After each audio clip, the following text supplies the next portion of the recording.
아브라함 가정에 주신 명령이라는 제목으로 하나님 말씀 증거하겠습니다. 먼저 오늘 본문 중간쯤을 여러분 다시 한번 보시면 여호와 하나님께서는 아브라함을 택하셨다라고 오늘 본문이 우리에게 말씀해주고 있습니다. 여러분, 하나님께서 아브라함을 왜 택하셨을까요?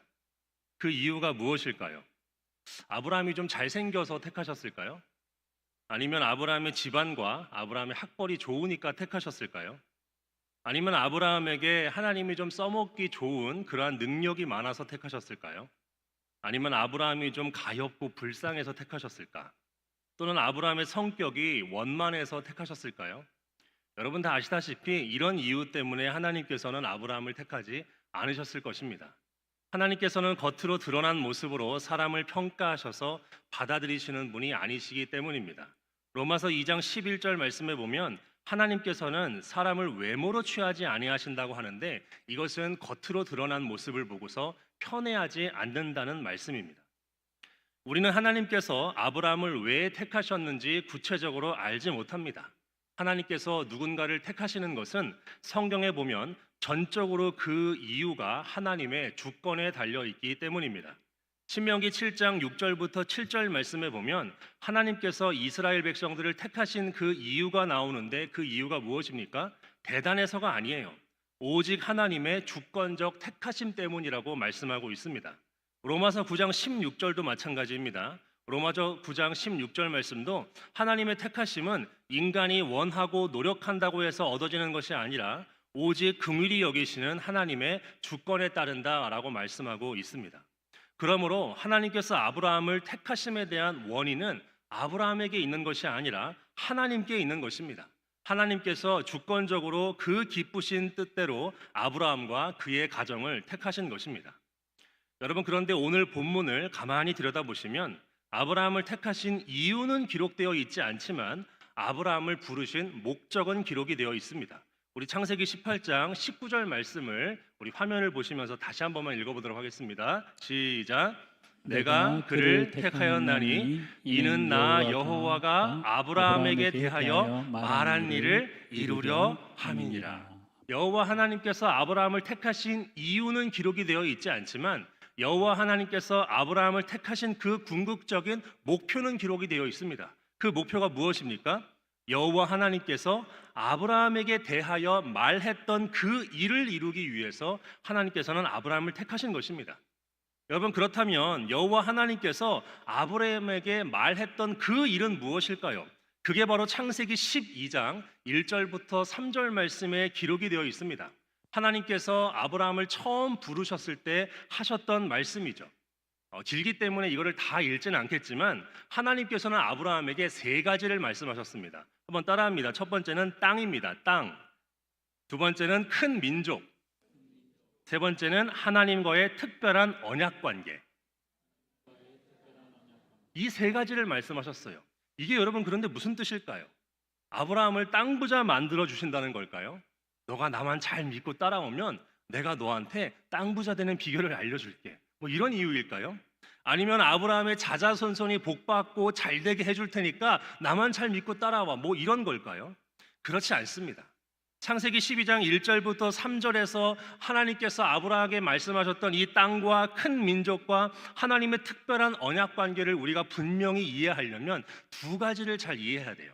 첫 번째는 뭐냐면 창세기 전체의 맥락을 우리가 이해를 해야 됩니다. 제가 또 그림을 만들어 왔습니다. 열심히 만들었는데 이게 바로 창세기의 전체 구조입니다. 열심히 잘 만들었습니다. 여러분, 창세기는요 크게 몇 부분으로 나뉩니까? 크게 두 부분으로 나뉩니다.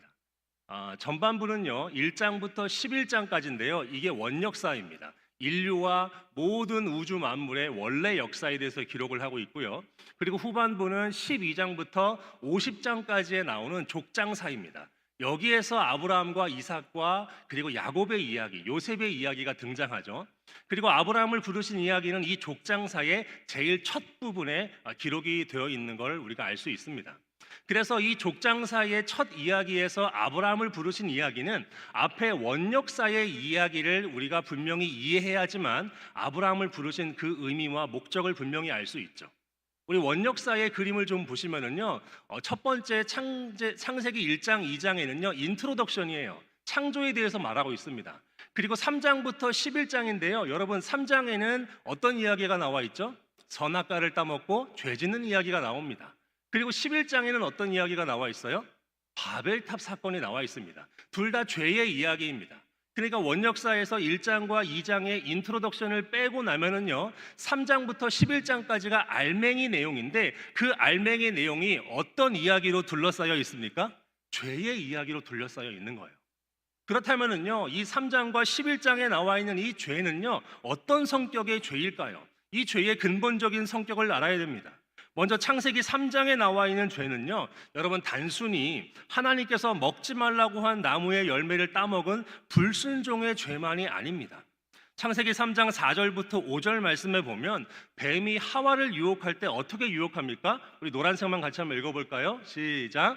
하나님과 같이 되어 너가 이 선악과를 따먹으면 하나님께 불순종하는 것, 그것도 물론 나쁜 것이지만 이 선악과를 따먹으면은요 누구처럼 된다?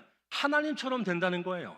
그러니까 인간의 죄악은요 단순히 사과 한 상자에 30개 들어있는 그 사과 한 상자에서 사과 하나 몰래 훔쳐먹은 그런 죄가 아닙니다. 내가 신이 되려고 했던 거예요. 하나님을 하나님의 자리에서 몰아내고 내가 왕이 되고 인간이 신이 되려고 했던 죄, 바로 우상숭배의 죄가 인류의 죄악인 것입니다. 창세기 11장의 죄도 마찬가지입니다. 사람들이 신할 평지에 탑을 쌓았는데 그 탑을 하늘에 닿게 하려고 한다고 했어요. 고대인의 세계관에 따르면 하늘은 하나님의 영역입니다. 그러므로 이것은 하늘을 침범하겠다는 거예요. 인간이 바벨탑을 쌓는 것은 땅의 영역을 벗어나 하나님의 영역에 쳐들어가서 내가 그 하나님을 몰아내고 내가 하나님처럼 되겠다는 그런 의미입니다. 이것이 인류의 죄악이에요. 3장과 11장에서는 인간이 신이 되려고 했고 인간이 하나님이 되려고 했던 그 죄악을 말하고 있는 것입니다. 이 죄 때문에 어떤 결과가 일어났습니까? 첫 번째로 하나님과의 특별한 언약 관계가 깨어졌습니다. 그래서 모든 민족이 주님을 떠났고 모든 사람들이 다 죄 가운데 거하게 되었어요. 그리고 그런 인간이 건드리는 모든 땅이 다 어떻게 됐을까요? 다 부패하고 오염되고 망가지고 뒤틀려지게 된 것입니다. 여러분 바로 이러한 맥락에서 하나님께서 그 원역사가 끝나고 족장자가 시작되는 12장 첫 부분에서 누구를 택하시는 거예요? 아브라함을 택하시는 거예요. 그래서 그 아브라함을 택하시고 땅과 큰 민족과 하나님과의 특별한 관계를 말씀하시는 것입니다. 이것이 무슨 의미일까요? 하나님께서는 아브라함에게 너를 땅 부자 시켜줄게 이런 이야기가 아닌 거죠. 하나님께서는 아브라함을 통해서 그 죄 때문에, 인류의 죄 때문에 하나님과 깨어진 그 관계를 회복시키실 거라고 말씀하시는 것입니다. 그래서 하나님께서는 그 아브라함을 통해서 모든 민족이, 세상의 모든 열방의 큰 민족이 주님께로 돌아오게 하실 것이라고 말씀하시는 것이에요. 그리하여 결국에는 모든 땅이 회복되고 부패하고 망가진 모든 것이 온전케 되게 하실 것이라고 아브라함에게 말씀하신 것입니다. 하나님께서는 이것을 위해서 아브라함을 택하시고 아브라함에게 이 세 가지 일, 땅과 큰 민족과 그리고 하나님과의 특별한 언약 관계를 말씀하신 것입니다. 여러분 저는 여기에서 첫 번째로 여러분들에게 이런 말씀을 드리고 싶습니다. 하나님께서 우리를 택하신 이유 또한 아브라함을 택하신 목적과 다르지 않다는 것입니다. 주님께서는 그 기쁘신 뜻에 따라서 주권적으로 우리를 택하셨고 그리고 우리 가정을 택하셨어요. 우리가 잘나거나 뭔가 우리 안에 택함 받을 만한 이유가 있기 때문이 아닙니다. 모두 다 하나님의 은혜와 긍휼 때문이에요. 그리고 우리와 우리 가정을 택하신 그 목적은 아브라함을 택하신 그 목표와 다르지가 않습니다. 하나님께서는 우리와 우리 가정을 통해서 하나님의 언약 관계를 회복시키고 많은 사람들이 주님께로 돌아오며 모든 땅과 모든 분야가 회복되고 새롭게 하기를 원하신다는 것입니다. 그러므로 여러분, 우리는 신앙생활을 오해하면 안 됩니다. 우리는요, 많이 오해를 하고 있어요. 어떤 분들은 신앙생활의 목적이 잘 되고 성공하는 거라고 생각합니다. 그저 우리 자녀들이 안전하고 그리고 또 자신들의 꿈을 이루고 그리고 이 세상에서 모나지 않게 잘 살아가는 것, 그것을 위해서 하나님께 기도하고 그게 신앙생활이라고 생각해요. 내가 열심히 노력하고 헌신하면 하나님께서 나에게 그런 축복을 주실 것으로 생각하는 것입니다. 그런데 이것은 여러분 온전한 신앙생활이 아니에요. 신앙생활을 일종의 하나님과의 기브 앤 테이크 관계로 오해하는 것입니다. 이것은 온전한 신앙생활의 목적이 아니죠. 어떤 분들은 신앙생활의 목적이 심리적 위안이라고 생각합니다. 물론 신앙생활을 잘 하면은요, 평안을 경험합니다. 내 마음이 치유가 돼요. 심리적으로 위로를 받습니다. 그런데 그게 전부는 아닙니다. 또 어떤 분들은 신비한 체험을 너무나도 좋아해요. 그것을 신앙생활의 목표처럼 여기는 분들도 있습니다. 그러면서 온갖 은사 집회, 신유 집회, 막 예언 집회 이런 것들을 찾아다녀요. 그런데 여러분, 저도 다 과거에 전과가 있어서 이런 거 경험해 봤는데요. 그때뿐이에요. 이것이 신앙생활의 목표가 될 수가 없습니다. 어떤 분들은요, 신앙생활의 목적이 죽어서 천국에 가는 것이라고 말해요. 천국에 가는 게 틀린 것은 아닙니다. 그런데요, 그게 전부는 아니에요. 이것은 마치 신앙생활을 일종의 보험처럼 여기는 것이지요. 어떤 분들은 가정의 평화를 위해서 교회에 다니는 분들이 있습니다. 교회에 안 나가면 엄마가 뭐라 그러고 아내가 뭐라 그러고 시어머니가 뭐라고 하니까 가정의 화목을 위해서 다니는 거죠. 여러분, 그런데 다시 한번 이야기하지만 하나님께서 우리를 주권적인 은혜의 역사로 택하신 이유가 이런 것들 때문이 아니라는 사실을 여러분들이 분명히 기억하셨으면 좋겠어요. 우리와 우리의 가정을 통해 하나님과의 깨어진 관계를 회복하고 잃어버린 자들을 찾으시며 부패한 세상을 새롭게 하시는 그분의 구속 사역을 이루어가기 위해서 저와 여러분 그리고 여러분들의 가정을 택하셨다는 것을 여러분들이 분명히 기억하시길 바랍니다. 그래서 아브라함에게 말했던 그 세 가지 일, 땅과 큰 민족과 하나님과의 언약 관계를 이루고자 하는 것, 회복시키고자 하는 것이 하나님의 뜻이라는 것입니다. 저를 생각해 보면은요, 저는 처음에는 신앙생활을요, 저 때문에 시작을 했습니다. 저는 학창 시절에 가정이 깨어졌어요. 가난하고 그리고 텅 빈 마음을 채우기 위해서 그래서 신앙생활을 시작했습니다. 내 문제를 해결받고 성공하기 위해서 이러한 깨어진 가정 가운데서도 하나님께서 축복을 내려주셔서 나로 하여금 잘되게 해달라고 그것 때문에 신앙생활을 시작했습니다. 그런데 감사하게도요, 주님께서는 저를 긍휼히 여기셔서 저의 마음을 치유해 주셨고 또 저의 여러 문제들을 해결해 주셨고 또 저의 삶의 여러 가지 소원들을 이루어 주셨습니다. 그뿐만 아니라 주님께서는 깨어진 가정에 대한 제 상처를 메워주고도 남을 만큼 큰 사랑을 주셨고 사랑하는 아내와 새 아이까지 주셔서 행복한 가정을 주심으로써 깨어진 저의 가정을 새로운 가정을 꾸리게 하심으로써 완전히 회복시켜 주셨습니다. 여러분, 그런데 이것이 끝이 아니에요. 신앙생활을 하다 보니까 저를 이렇게 사랑하시는 하나님의 마음을 알게 되었습니다. 하나님께서는 저를 사랑하실 뿐만 아니라 제 주변 사람들도 너무나도 사랑하시고 이 세상과 창조 세계까지도 엄청나게 사랑하신다는 사실을요, 나중에 깨닫게 되었어요. 그리고 주님께서 저를 주님의 사랑과 은혜를 흘려보내는 도구로 사용하기를 원하신다는 것에 공감하게 되었고 그래서 목회자가 되기로 마음먹었습니다. 신앙생활의 중심이 나에게서 하나님으로 그리고 온 세상과 이웃에게로 이동했던 것입니다. 목적이 바뀌게 된 것이지요. 저는 이런 은혜가 여러분과 여러분의 가정 가운데도 풍성하기를 간절히 바랍니다. 여러분을 통해서 하나님께서 구속사를 이끌어가기를 원하세요. 그냥 여러분들 개개인이 신앙생활하고 그냥 삶의 여러 작은 문제들을 응답받는 것, 그것도 중요한데요, 그보다 더 원대한 비전이 주님께 있으시다니까요. 주님은 여러분과 여러분 가정을 통해서 이 땅이 회복되고 모든 사람들이 주님께로 돌아오고 하나님과의 특별한 언약 관계가 회복되기를 원하신다는 것입니다. 이 믿음이 여러분 심령 가운데 가득하기를 주님의 이름으로 축복합니다.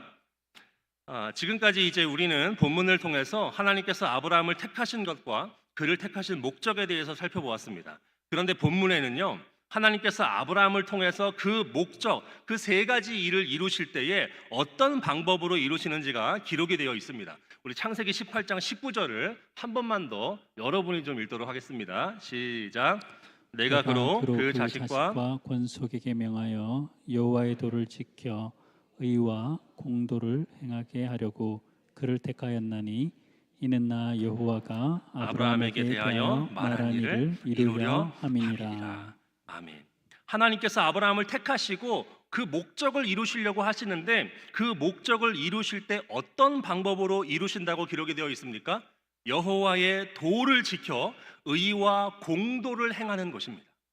하나님이 말한 이 세상을 회복하고 언약관계가 회복이 되어지고 많은 민족이 주님께로 돌아오고 온 땅이 회복되는 그 역사가 어떻게 이루어지는가? 아브라함과 아브라함의 가정이 여호와의 도를 지켜 그 여호와의 길을 걸어서 의와 공도를 행할 때 그 일이 이루어진다는 것입니다. 여러분, 그런데 이 의와 공도를 행하는 것이 무엇인지를 우리가 좀 살펴봐야 됩니다. 히브리어 원문에 보면은요, 의는 미슈파트라고 되어 있습니다. 그리고 공도라는 말은 체다카라고 그렇게 되어 있는데, 여러분, 이것은 기본적으로 올바른 사회 질서와 관계적 정의를 가리키는 말입니다. 이해하기 쉽게 제가 예를 좀 들어드릴게요. 만약에 어떤 법관이 있는데 그 법관이 뇌물을 받지 않고 정의롭게 재판을 한다면 그것이 바로 미슈파트입니다. 그리고 상인들이 있는데 상인들이 저울추를 속이지 않고요, 공정하게 매매를 한다면 그것이 바로 미슈파트입니다. 그리고 약자라도, 사회적인 약자라도 인간으로서 누려야 할 마땅한 권리를 누리게 된다면 그것이 바로 미슈파트입니다. 그리고 체다카를 예로 한번 들어볼까요? 가난한 이웃이 있습니다. 그런데 그 이웃에게 돈을 꿔주고요, 이자를 받지 않는다면 그것이 바로 체다카예요. 그리고 어떤 가난한 이웃이 있는데 그 가난한 이웃을 보고서 긍휼과 사랑을 베푼다면 그것이 바로 체다카입니다. 이것이 바로 미슈파트와 체다카예요. 하나님께서는 아브라함과 아브라함의 가정이 이 미슈파트와 체다카의 삶을 살아갈 때에 하나님이 말씀하신 그 이 세 가지 일, 모든 민족이 주님께로 돌아오고 온 땅이 회복되어지고 언약관계가 회복되는 것이 성취된다라고 말씀하는 거예요. 여러분, 그런데 제가 이 본문을 보다가요, 좀 약간 궁금증이 생겼습니다. 아브라함이 살던 시대에는요, 율법이 있었습니까? 없었습니까? 없었잖아요, 그죠? 그러면은 이 아브라함이 도대체 미슈파트와 체다카에 대해서 어떻게 알 수 있을까요? 잘 모릅니다. 율법이 없었거든요. 그래서 제가 창세기 18장과 19장을 묵상하는 가운데 이 율법이 없으니까 하나님께서 직접 아브라함에게 그 체다카와 미슈파트를 행하는 삶이 무엇인지를요, 실제 몸소 보여주시더라고요. 18장에 보면 그러한 내용들이 나와 있습니다.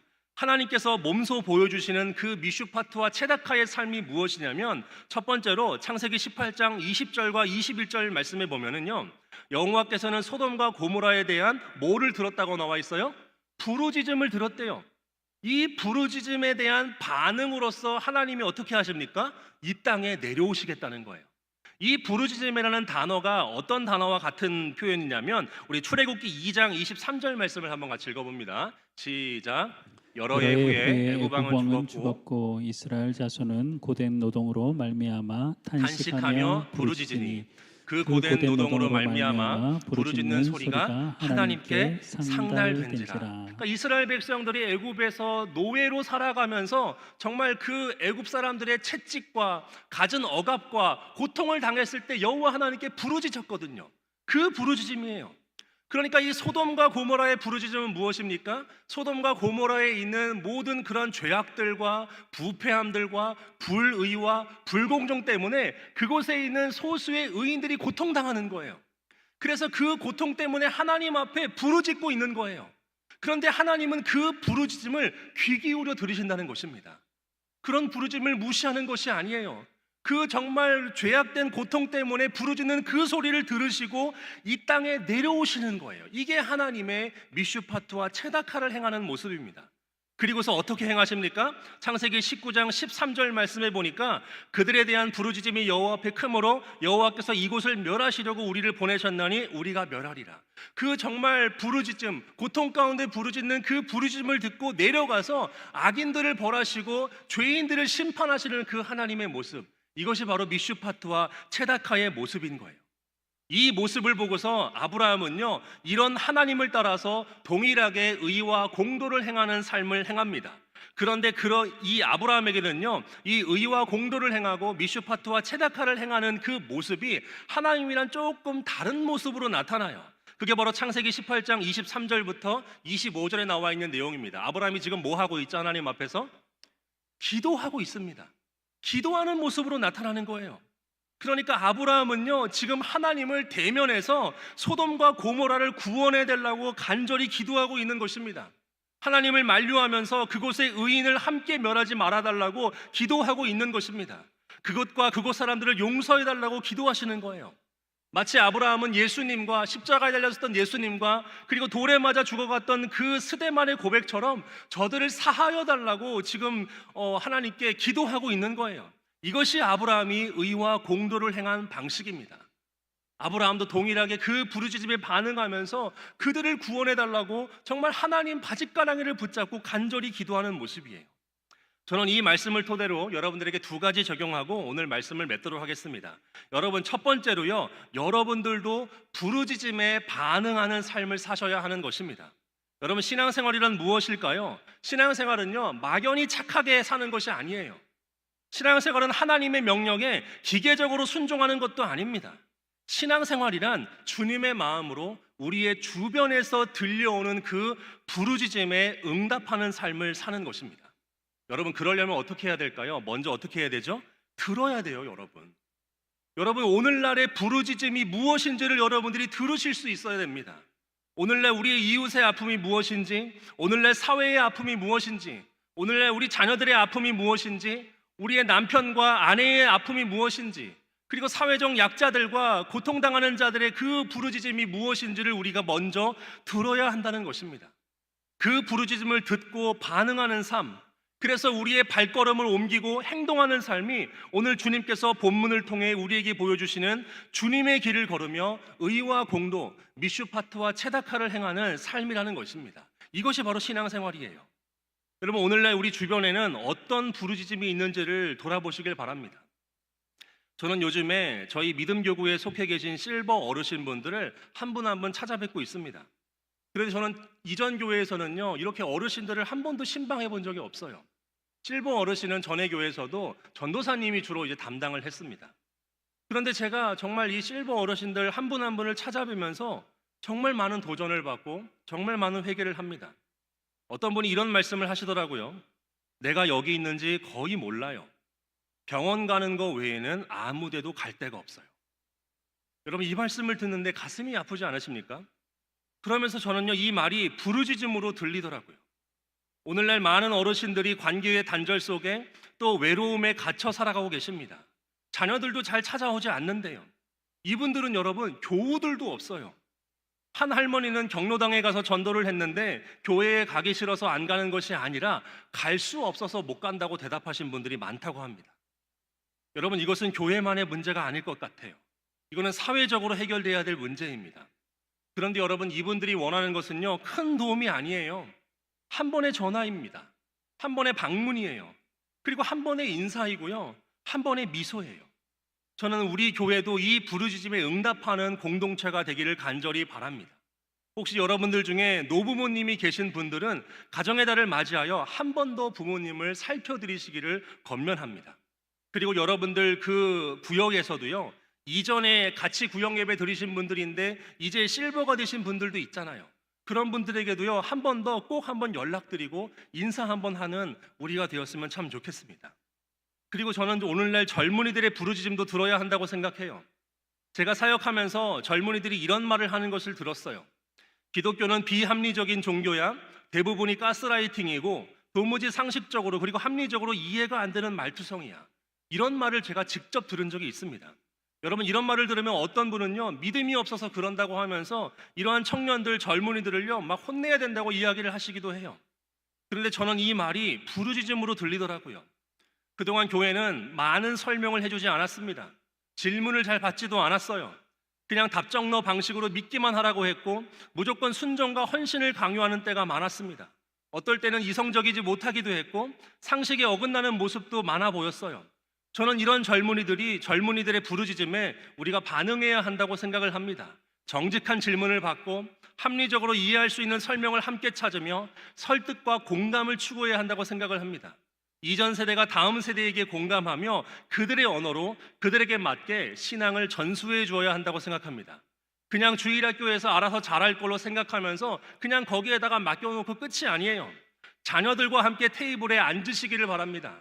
자녀들과 함께 대화하시기를 바라고 그들과 엉킨 것을 풀으시기를 바랍니다.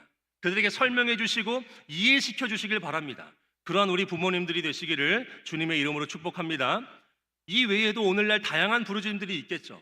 고3 수험생들의 부르짖음, 재수생들의 부르짖음, 또 취업을 준비하는 사람들의 부르짖음, 깨어진 가정 때문에 힘들어하는 자들의 부르짖음, 미래가 불안한 청년들의 부르짖음, 사회적 불평 가운데 살아가는 약자들, 이러한 부르짖음을 우리가 또 우리 가정이, 우리 교회가 들을 수 있기를 간절히 바랍니다. 그리고 마지막 두 번째로 아브라함이 소돔과 고모라를 위해서 했던 것이 무엇입니까? 바로 여러분 기도입니다. 그런데 그 기도는요, 아브라함 자신만을 위한 기도가 아니었어요. 아브라함의 기도는 어떤 기도였습니까? 그 소돔과 고모라 안에 있는 룻과 같은 자기 가족을 위한 기도였습니다. 그리고 소돔과 고모라와 같은 그 뒤틀려지고 망가진 사회를 위한 기도였어요. 그래서 여러분, 우리는요, 먼저 가정의 그 부르짖음을 듣고 가정을 위해서 기도해야 하는 것입니다. 우리 가정이 하나님과의 언약 관계 안에 거하는 가정이 되게 해달라고 기도하셔야 돼요. 그리고 자녀들의 부르짖음을 듣고 기도할 수 있는 부모가 되게 해달라고 여러분들이 기도하셔야 됩니다. 이 혼란한 시기를 겪는 자녀를 위해서 기도해야 되고, 그들의 질문을 무시하지 않고 귀 기울이며 함께 대화하고 풀어가는 부모가 되어야 하는 것입니다. 또 가정 안에 상처를 회복시켜달라고 기도해야 합니다. 서로 소통이 끊어진 부부들, 갈등이 깊어진 부모와 자녀 관계, 외로움 속에 방치된 가족들에게 회복의 은혜를 부어달라고 기도해야 하는 것입니다. 그리고 세상을 위해서도 기도해야 돼요. 세상을 위해서, 특별히 우리가 사는 서산시를 위해서 여러분 기도하셔야 됩니다. 여러분, 서산시를 위해서 기도하십니까? 이 서산시의 성장과 이 서산시의 도시화를 위해서 여러분들이 기도해야 돼요. 예레미야 29장 4절부터 7절 말씀에 보면은요, 하나님께서 바벨론의 포로로 잡혀간 자들에게 이렇게 말씀하시는데, 우리 7절 노란색 구절만 한번 같이 읽어보겠습니다. 시작. 너희는 내가 사로잡혀 가게 한 그 성읍의 평안을 구하고 그를 위하여 여호와께 기도하라. 이는 그 성읍이 평안함으로 너희도 평안할 것임이라. 하나님께서 이스라엘 백성들에게, 야, 내가 바벨론 얘네들 다 없애줄게, 이게 아니에요. 그 바벨론의 샬롬을 위해서 기도하라는 거예요. 샬롬이 무슨 의미입니까? 샬롬은 항상 사중적인 의미가 있어요. 하나님과의 평화, 나 자신과의 평화, 이웃과의 평화, 모든 창조 세계와의 평화입니다. 그러니까 바벨론이 이 사중적 샬롬을 이룰 수 있도록 이스라엘 백성들이 기도하라는 거예요. 그래서 우리도 이 서산시를 위해서 여러분, 우리가 기도해야 됩니다. 서산시의 죄와 악으로 인한 부르짖음이 발생하지 않을 수 있도록 기도해야 돼요. 정말로 진심으로 서산시가 하나님께서 뜻하신 곳이 될 수 있도록 간절히 기도해야 됩니다. 우리가 사는 이 서산시가 평안할 때에 교회도 평안하고, 우리가 사는 도시가 성장하고 발전해야 교회도 성장하고 발전하는 것입니다. 여러분, 수석지구가 개발된다고 합니다. 알고 계십니까? 저만 최근에 알았나요? 이 수석지구가 개발되면은요, 서산시의 중심 생활권과 내포 신도시가 연결된다고 그렇게 이야기하더라고요. 가슴 뛰지 않으십니까, 여러분? 이것을 위해서 여러분, 우리가 기도해야 됩니다. 땅값이 오르겠다, 이것을 위해서 기도하는 것이 아니라요, 그렇게 연결되면 얼마나 좋아요. 그리고 2030년 이후에 계획만 있다고 하는데, 서산과 중국 산둥성 간 해저터널 건설을 2030년 이후에 계획을 한대요. 물론 말도 안 되는 이야기 같잖아요. 중국과 어떻게 해저터널 연결합니까? 그런데 이게 정말 성사된다면 얼마나 가슴 뛰어요. 별로 가슴이 안 뛰시는군요. 죄송합니다. 서산 비행장이요, 정말 민간 비행장이 되면 얼마나 좋겠어요. 이 서산시에서 미국도 가고요, 제주도도 가고 그러면 얼마나 좋습니까? 근데 좀 아쉬운 게, 저는 서산시에 좀 철도가 있었으면 좋겠습니다. 철도가 만약에 일어난다면 얼마나 좋을까요? 그것을 위해서 우리가 기도할 수 있는 건 아닙니까?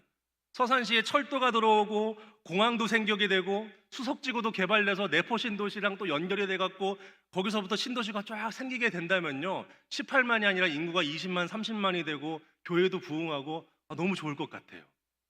여러분, 이것을 위해서 기도해야 된다는 것입니다. 이제 말씀을 맺도록 하겠습니다. 여러분, 우리는 부르짖음에 민감해야 됩니다. 주님께서는 부르짖음에 반응하는 자들을 통해서 하나님께서 아브라함에게 말한 그 일, 하나님과의 관계 회복, 땅의 회복, 모든 민족이 주님께로 돌아오는 그 일을 이루시기 때문입니다. 그러므로 여러분들의 무감각해진 귀가 다시 열리고 굳어졌던 마음이 다시 부드러워지며 기도의 무릎이 다시 꿇려지고, 그리고 가정과 세상을 향해서 나아감으로 부르짖음에 민감하게 반응하는 여러분들이 되시기를 바랍니다. 그리고 하나님은 오늘도 부르짖음을 듣고 계세요. 그리고 그 부르짖음에 응답할 사람, 기도할 사람, 움직일 사람을 찾고 계십니다. 아브라함처럼 그 마음을 품고 무릎 꿇는 자를 통해 이 땅을 회복시키기를 원하시는 것입니다. 저와 여러분이, 그리고 여러분의 가정이, 그리고 우리 서산제일 장로교회가 그런 교회가 되어서 주님께 쓰임 받아서 온 세상을 회복하는 교회가 될 수 있기를 주님의 이름으로 축복합니다. 기도하겠습니다. 주님, 감사합니다. 우리가 우리만을 위해서 신앙생활하지 않게 하여 주시고, 주님의 그 원대한 비전이 나 개인뿐만 아니라 우리의 가정과 우리의 교회 가운데 있기를 원합니다. 무엇보다 부르짖음에 반응하는 우리가 되게 하여 주시옵소서. 우리 교회의 실버 어르신들, 그리고 우리의 교회의 젊은이들, 그리고 어린이들, 모든 다음 세대들, 그리고 또 기존의 모든 세대들, 그들을 우리가 정말 예민한 마음으로 바라볼 수 있도록 도와주시고 사랑의 손길과 또 한 번의 미소와 정말로 그리스도 안에서 형제자매된 사랑을 공유하고 소통하는 우리가 될 수 있도록 주님 역사하여 주시옵소서. 감사드리며 예수님의 이름으로 기도합니다. 아멘.